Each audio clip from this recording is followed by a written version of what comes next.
देवकीताईंनी त्यांच्या जवळ जे काही किमतीचे दागिने होते त्या दागिन्यांचे 2 हिस्से केले आणि आपल्या दोन्ही सुनांना दिले. सासूबाईंचे दागिने आपल्या ताब्यात आल्याबरोबर त्यांच्या सुनांनी त्यांचे रंग दाखवण्यास सुरुवात केली. एक दिवस देवकीताई किचनमध्ये चपाती करत होत्या तेव्हा आरती किचनमध्ये येऊन देवकीताई बनवत असलेल्या चपात्या तपासून पाहू लागली आणि म्हणाली, अहो आई, मी तुम्हाला किती वेळा सांगितले आहे की चपात्यांना जास्त तूप लावू नका. तुम्हाला एकदा नीट सांगितलेलं समजत नाही का? आणि आता ह्या वयात एवढे दूध आणि तूप खाऊन काय करणार आहात? जास्त दूध आणि तूप खाल तर पोटात गॅस बनेल, मग आम्हालाच तुम्हाला डॉक्टरांकडे घेऊन जावे लागेल. एक तर दूध आणि तूप किती महाग आहे, त्यात अजून डॉक्टरच्या बिलाची भर पडेल. डॉक्टर म्हटला की औषधे आलीच, ती सुद्धा किती महागडी असतात.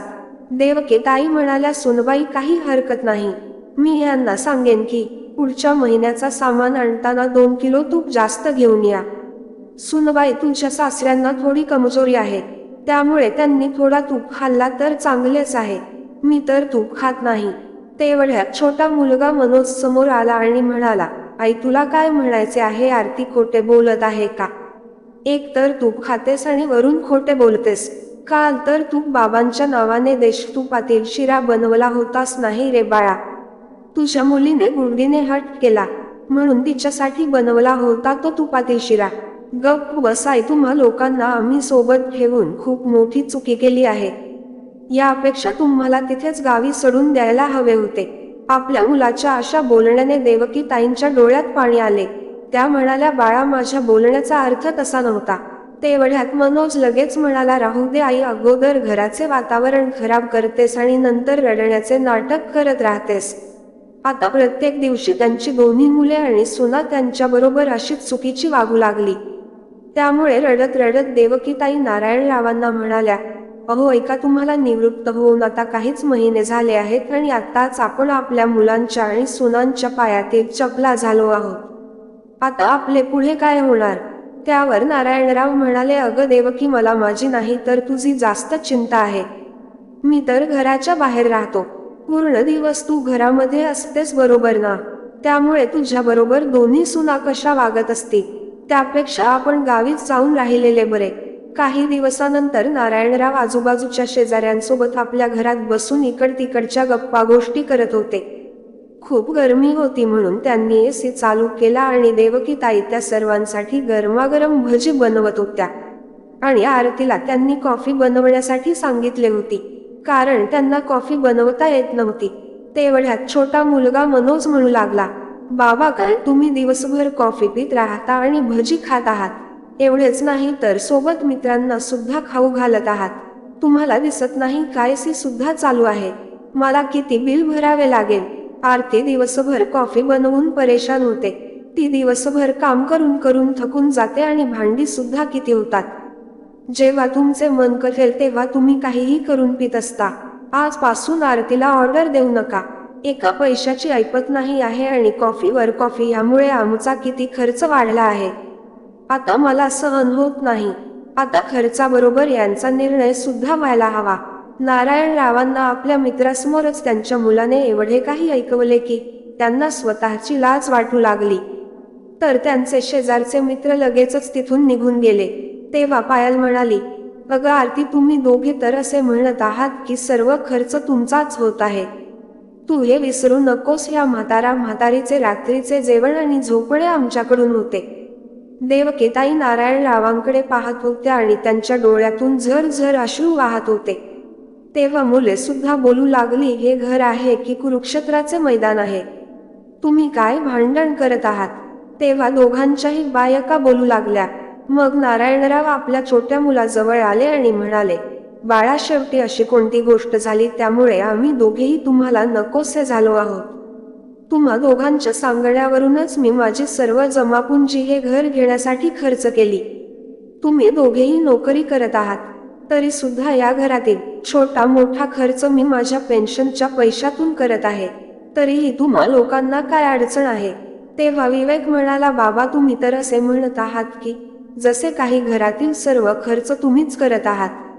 तुम्हाला माहीत आहेत का घराव्यतिरिक्त बाहेर पण किती खर्च असतात? तेव्हा मनोज म्हणाला, माहीत आहे, हे घर खरेदी करताना तुम्ही मदत केलीत, पण जास्त पैसे तर तुम्ही दादा आणि त्याच्या कुटुंबासाठी खर्च केलेत. माझ्या मुलांसाठी तुम्ही काय शिल्लक ठेवले आहे का? त्यामुळे मी माझे हात वर करत आहे. पण बाळा, तू असे कसे करू शकतोस?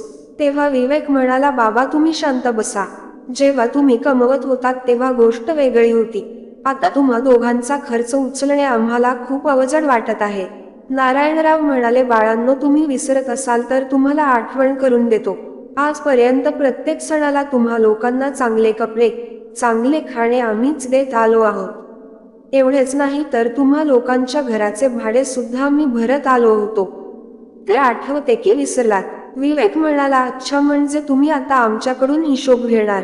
पण तुम्हाला जर का आमचे बोलणे एवढे वाईट वाटत असेल ना, तर तुम्ही दोघांनी तुमच्या राहण्याची व्यवस्था कुठेतरी दुसऱ्या ठिकाणी करा.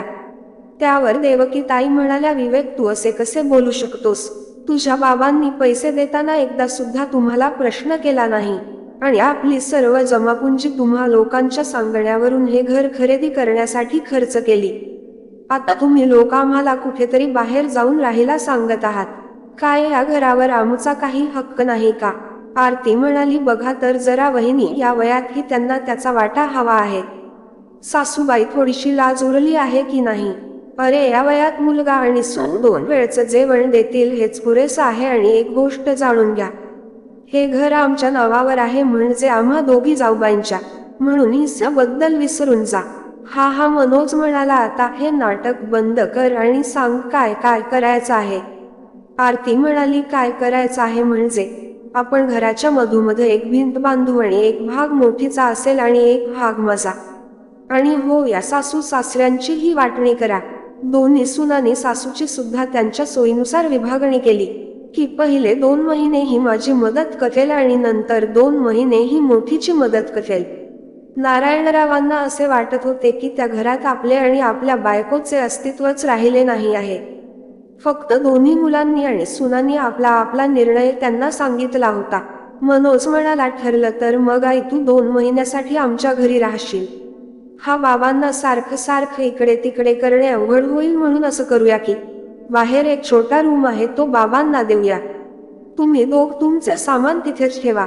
तेव्हा छोटी सून पटकन म्हणाली, सासूबाईंना पहिल्या 2 महिन्यांसाठी मी माझ्या घरी घेऊन जात आहे. ते काय आहे ना, माझे आई बाबा येणार आहेत, त्यामुळे मला सासूबाईंची गरज लागेल. एवढं बोलून तिने देवकी ताईंचा हात पकडला आणि खेचतच तिने त्यांना आपल्या बाजूला आणलं.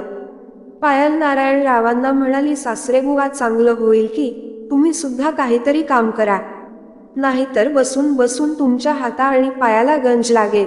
बाहेर आणि अंगणात झाडू मारणे, मुलांना स्कूलमधून आणणे आणि सुकलेले कपडे टेरेसवरून आणणे, बाजारात जाऊन भाजी आणणे, हे सगळं तुमचं काम असेल. एवढं बोलून ती तिच्या रूममध्ये निघून गेली. दुसऱ्या दिवशी आरती देवकी ताईंना म्हणाली, माझे आई बाबा येण्याआधी शिरा छोलेपुरी सगळं बनलं पाहिजे आणि कपडे सुद्धा धुवून ठेवा. देवकी ताई आता आपल्याच घरात मोलकरीण बनल्या होत्या. सुनबाईची कमी होती, जे आता तिचे आई वडीलही त्यांना मोलकरीण समजू लागले होते. नारायणराव आतमध्ये आणि बाहेर झाडू मारून तिथेच वरांड्यात बसत होते, जेणेकरून देवकी ताईंना ते बघू शकतील. तेव्हाच त्यांनी बघितलं की सुनबाईची आई खरकटी भांडी देवकी ताईंच्या समोर फेकत म्हणाली, ए म्हातारे, भांडी स्वच्छ धू, नाही तर तुझ्या नवऱ्याचे औषध सुद्धा माझी मुलगी बंद करेन. हे ऐकून नारायणरावांना खूपच दुःख होत होते. ते दररोज आपल्या बायकोचा अपमान बघत होते आणि आता त्यांना सहन होत नव्हते. सहनशक्तीची हद्द तर तेव्हाच पार झाली जेव्हा देवकी ताई आपल्या सुनबाईला म्हणाल्या, सुनबाई, मला जेवायला दे. तेव्हा आरतीने बाजूलाच असलेल्या उष्ट्या प्लेटमध्ये 2 चपाती ठेवून देवकी ताईंच्या समोर तीच उष्टी प्लेट दिली आणि म्हणाली, घराच्या बाहेर जाऊन वरांड्यात बसून खा. देवकी ताई म्हणाल्या, सुनबाई, ही प्लेट तर उष्टी आहे. आरती म्हणाली, मग काय झालं, माझ्या आईला ही भाजी आवडली नाही म्हणून तिने ती खाल्ली नाही. माहित नाही कशी बनवली होतीस तू, म्हणून आता तूच ती खा, नाही तर तेल आणि मसाला केवढा वाया जाईल. आरती देवकी ताईंना एवढ्या जोर जोरात बोलत होती की नारायणरावांना सगळं ऐकायला जात होतं. देवकी ताई रडतच ते प्लेट घेऊन वरांड्यात येऊन बसल्या आणि जेव्हा त्यांची नजर नारायणरावांवर पडली, तेव्हा त्या जोरजोरात रडू लागल्या आणि म्हणाल्या, आता हे सगळं सहन होत नाही आहे. नारायणरावांना सुद्धा हे सहन होत नव्हतं, म्हणून ते उठले आणि देवकीताईंच्या हातातली प्लेट घेऊन त्यांनी बाजूला फेकून दिली. तेव्हा त्यातील भाजीचे काही शिंतोडे आरतीच्या आईच्या तोंडावर जाऊन पडले. तेव्हा ती रागाने लाल झाली. नारायणराव म्हणाले, देवकी, तू हे उष्ण अन्न खायचं नाहीस. तेवढ्यात आरती किचनमधून आली आणि म्हणाली, तुमची हिंमत कशी झाली माझी भांडी फेकण्याची. तिने आपल्या नवऱ्याला मनोजला आवाज दिला, अहो ऐका जरा, बाहेर या.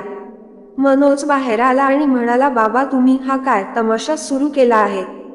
तुम्ही हे विसरू नका की आईचं पालन पोषण आम्ही करत आहोत.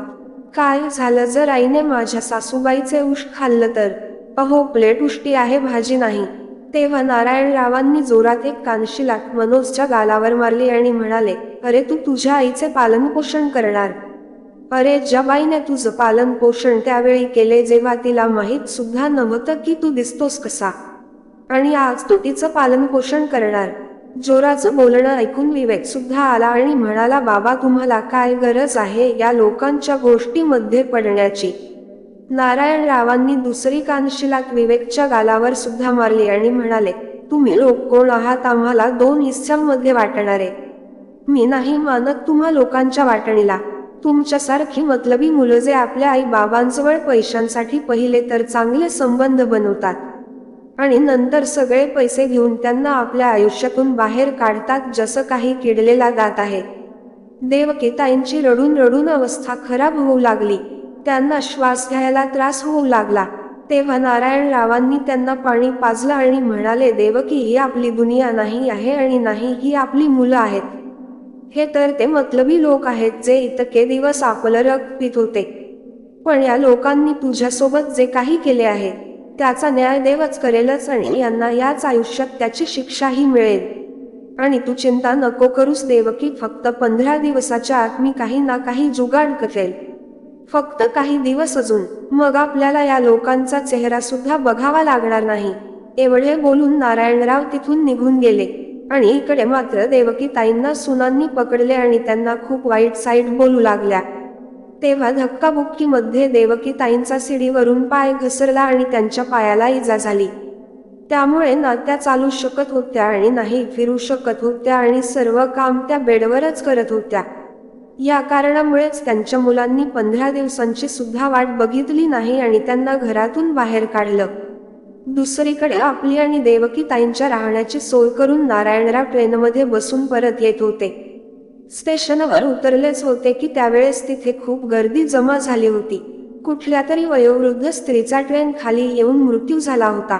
बिचाऱ्या वयोवृद्ध महिलेचा चेहरा खूप जखमी झाला होता. चौकशी केल्यानंतर कळलं की त्या महिलेच्या सुनांनी आणि मुलांनी तिला घराबाहेर काढलं होतं, म्हणूनच त्या बिचारीने आत्महत्या केली आहे. हे सर्व ऐकून नारायणराव खूप घाबरले होते.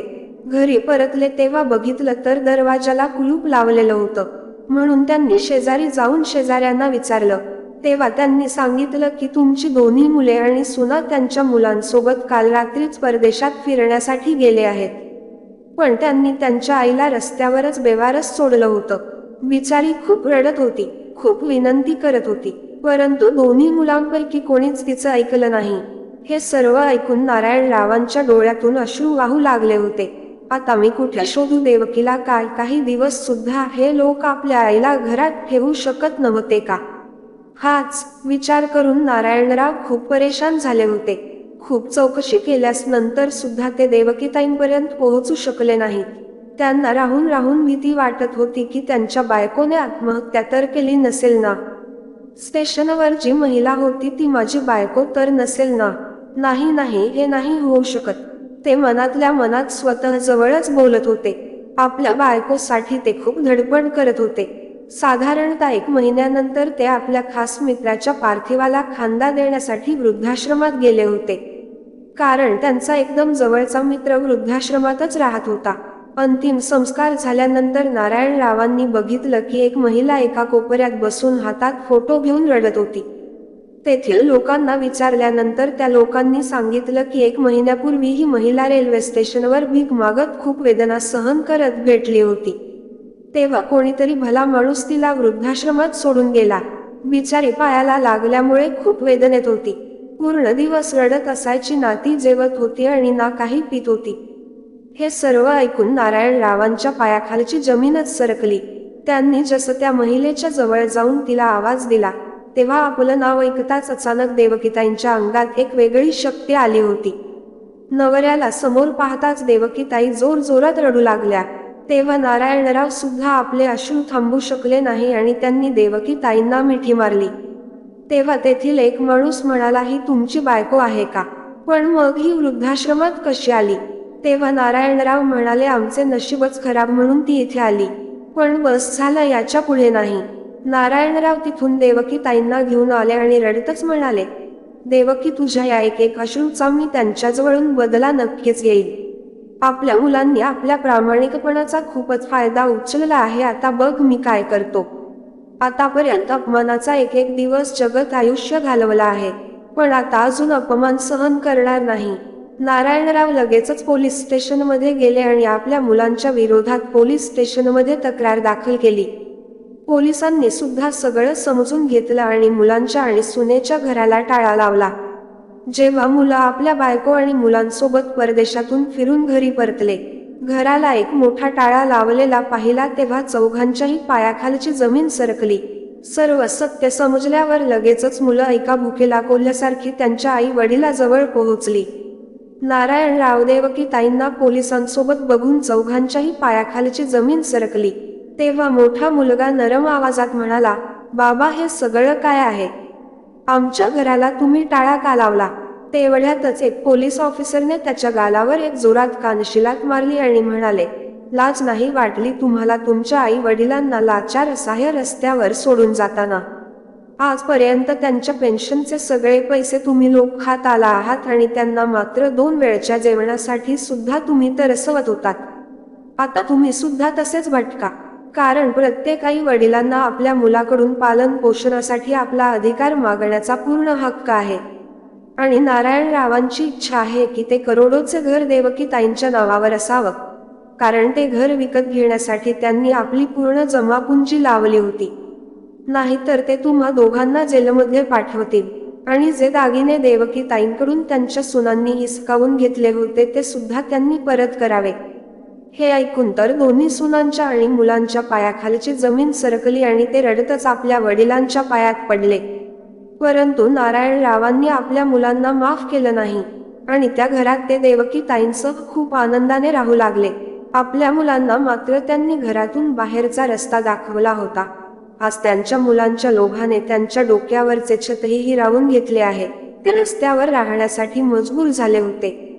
मित्र आणि मैत्रिणी, तुम्हाला जर काही कथा आवडली असेल तर कथेला लाईक करा, शेअर करा आणि अशाच नवनवीन कथा ऐकण्यासाठी तुम्ही अजूनही आपल्या चॅनलला सबस्क्राईब केले नसेल तर मात्र सबस्क्राईब करायला विसरू नका.